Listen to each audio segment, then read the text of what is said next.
Depuis 2 jours, Kate protège son patron Gibbs. La première heure, il s'était fortement opposé, mais il avait fini par céder.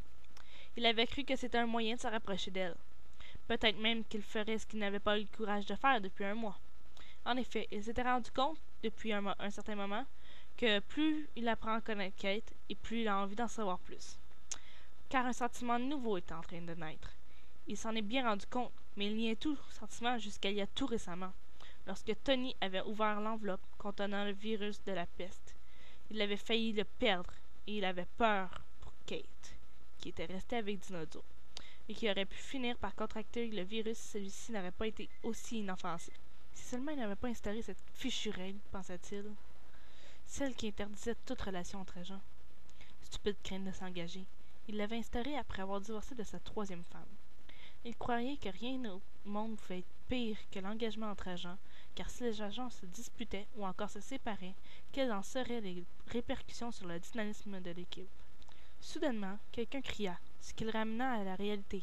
Puis Tony dit à Gibbs, « Gibbs, c'est Kate. Elle déraille, elle crie, elle hurle, mais elle dort toujours. Ça me rend foutument nerveux et dingue. Je vais la réveiller. Toi, va chercher de l'eau, mais n'oublie pas, elle ne boit pas de n'importe laquelle. Elle n'avale que celle du dépanneur à 2 coins de rue d'ici. » Mais patron, commença à contredire Tony, lorsqu'il vit dans les yeux de son supérieur une certaine crainte pour Kate. Il partit dès lors chercher ce que Gibbs lui avait demandé. Aussitôt que Tony fut dans l'ascenseur, Gibbs se dépêcha de se rendre jusqu'à sa protectrice. Il la secoua pour qu'elle se réveille. Elle avait fait un mauvais rêve. Cela se voyait dans son regard, à la fois épeuré et rempli de larmes. Elle pleurait en s'excusant de ne pas avoir été à la hauteur. Il la prit dans ses bras pour la réconforter et lui dire avec un sourire tendre, « Si tu le dis à Tony, je nierai tout. » Elle se sentait si bien dans ses bras. Elle aurait voulu que tout s'arrête autour d'eux, mais elle savait qu'il ne l'avait serrée que pour la réconforter.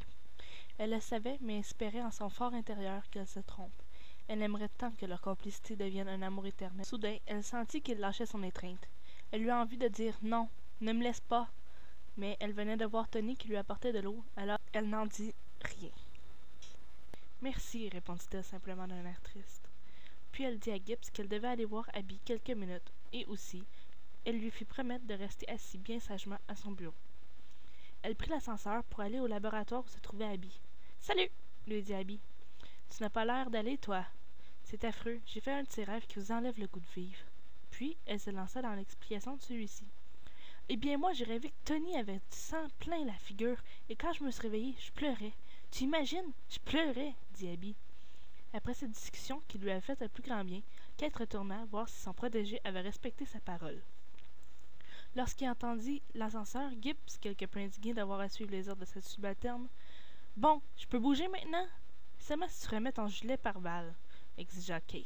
Il essaya de la confronter avec son regard, comme il l'avait fait bien des fois auparavant, mais il ne réussit pas cette fois-ci, comme si elle s'y attendait.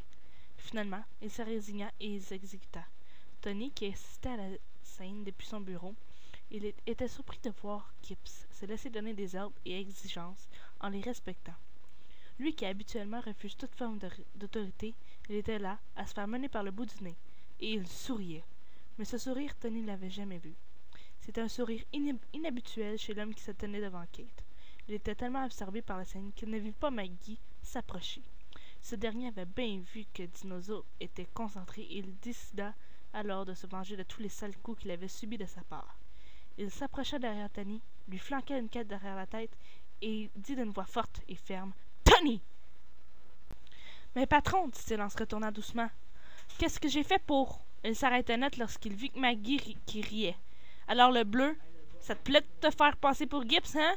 Alors prends ça. » Il lui flanqua une claque derrière la tête, mais si puissante que Timothée se ramassa sur le sol, la main derrière la tête. Alors Tony reçut une seconde claque derrière la tête, mais cette fois-ci, elle provenait bien de Gibbs, qui l'avait aperçu frapper Maggie. Elle ne se gêna pas non plus pour sermonner les deux agents. Kate, qui était restée derrière pour observer la scène et rire un peu des garçons, fut un peu surprise. « Quant à toi, Jean Todt, dit Gibbs, en se retournant vers elle, apprends que tu fais partie de l'équipe et que tu ne dois pas rire de tes compagnons de travail s'ils se font sermonner. » Mais Tony fut indigné, car Gibbs lui avait dit cela sur un ton beaucoup plus aimable que celui auquel Maggie et lui avaient eu droit.